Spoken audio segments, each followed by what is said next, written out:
Selamat petang, salam sejahtera. Pengakuan Hadi Awang baru-baru ini sedang mencerahkan petisyen UMNO untuk beroleh kemenangan. Wow!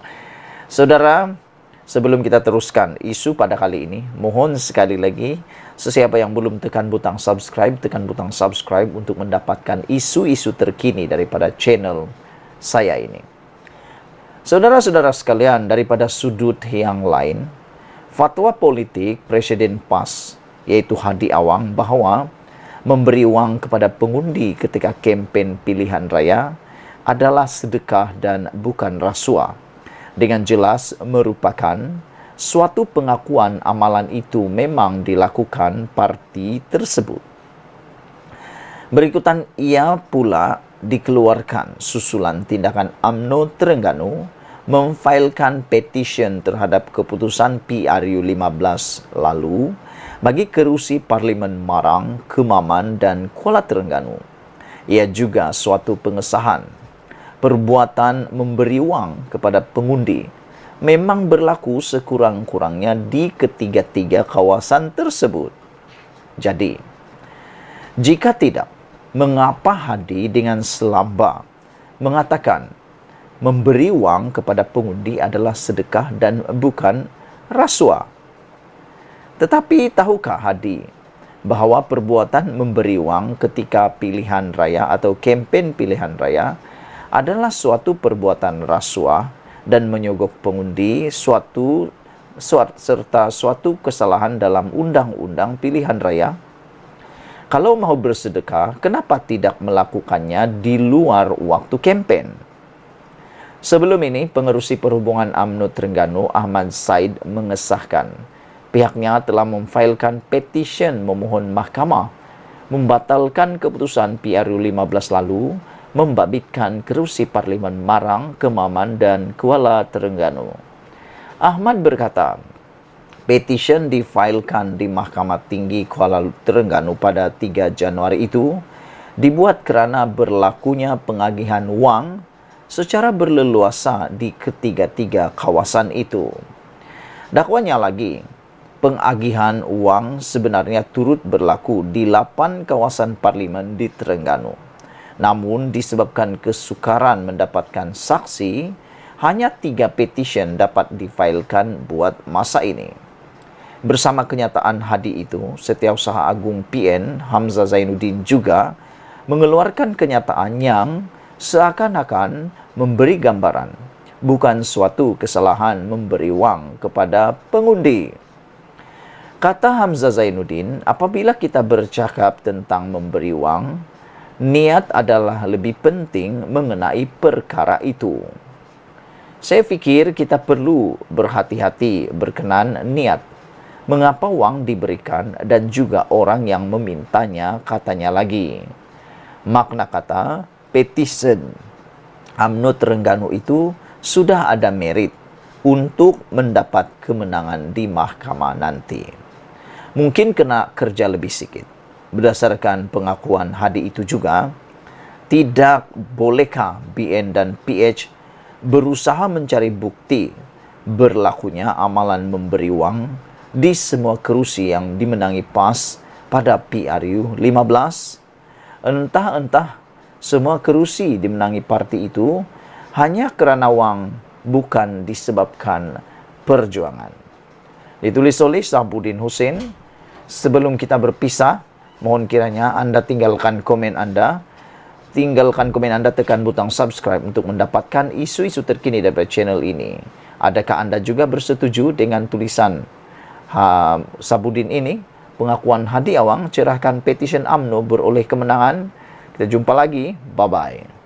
Selamat petang, salam sejahtera. Terima kasih kerana menonton channel Nazilin Unity. Sebelum kita teruskan isu pada malam ini, jangan lupa tinggalkan komen anda, tekan butang subscribe untuk mendapatkan isu-isu terkini daripada channel ini dan membantu mengembangkan channel ini. Baiklah, malam ini kita nak berbincang, kita nak ulas tentang apa yang terjadi dengan Ketua Menteri Sabah.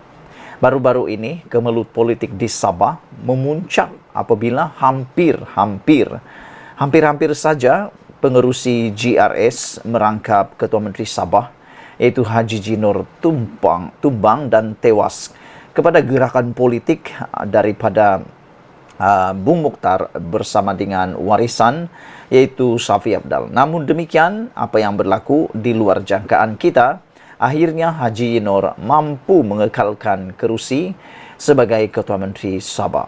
Namun demikian, timbul satu polemik baru yang amat mengejutkan kita. Tapi kejutan ini sebenarnya kejutan yang baik. Saya sangat suka kalau ini benar-benar berlaku untuk Ketua Menteri Sabah. Saudara-saudara, Dun Sabah digesa-bincang gelaran premier ganti Ketua Menteri. Gelaran premier ini sudah pun diamalkan ataupun sudah pun digunapakai oleh sebuah negeri daripada Borneo, yaitu jiran Sabah sendiri, yaitu Sarawak. Namun demikian, Sarawak sudah mula gunakan premier, tapi Sabah kekal masih menggunakan gelaran Ketua Menteri. Oleh sebab itulah, saya pikir kita perlu dan kita boleh meniru tindakan daripada jiran tetangga kita, yaitu Sarawak, untuk sama-sama menggunakan gelaran premier. Kerana pada pendapat saya, gelaran premier ini adalah sesuai apabila Sabah dan Sarawak sudah diisytiharkan sebagai wilayah dan bukan lagi negeri. Apabila kita menjadi wilayah, maka oleh sebab itulah kita boleh menggunakan gelaran premier untuk menaik taraf kedudukan kita sebagai wilayah dan bukan lagi negeri. Persatuan Kebajikan dan Pendidikan Kadazan Dusun Murut Sabah, PKDIN, mencadangkan agar kerajaan negeri mengikut langkah Sarawak menggunakan gelaran premier bagi jawatan Ketua Menteri Sabah. Sehubungan itu, Presidennya, New Mon Tibin, menyarankan supaya kerajaan Sabah membawa perkara itu ke persidangan Dewan Undangan Negeri Dun Sabah pada Mac ini untuk dibincang serta diteliti.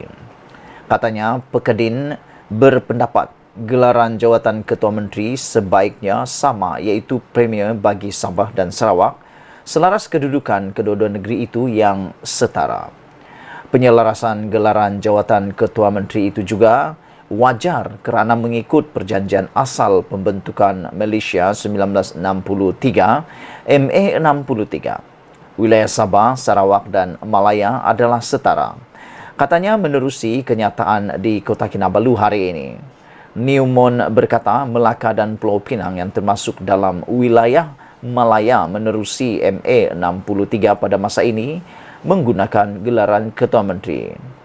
Pada 15 Februari lepas, Dun Sarawak meluluskan rang undang-undang Perlembagaan Negeri Sarawak pindaan tahun 2022 untuk menukar gelaran jawatan Ketua Menteri kepada Premier dengan majoriti lebih 2/3 ahli Dewan menyokong.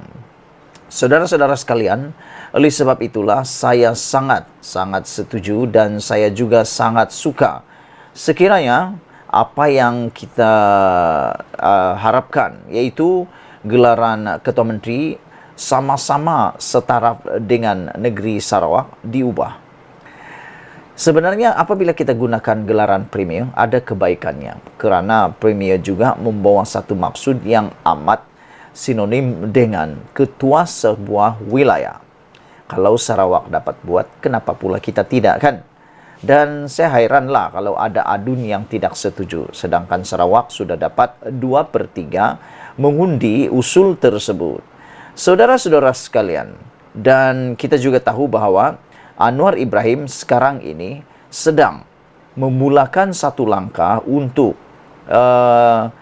menjenamakan semula ataupun mengikut atau memperkukuh MA 63. Anwar kata beliau sedang berusaha untuk melaksanakannya dan mencari perkara yang boleh menyebabkan MA 63 dapat diperkasakan semula. Sebelum kita berpisah, sila tinggalkan komen anda tentang isu kali ini. Adakah anda juga bersetuju seperti saya supaya gelaran premier ini dapat digunapakai oleh Sabah seperti di Sarawak untuk menggantikan gelaran Ketua Menteri? Sila tinggalkan komen Anda, tekan butang subscribe. Kita jumpa lagi. Malaysia kita punya, kita jaga sama-sama cintai Malaysiaku. Bye-bye.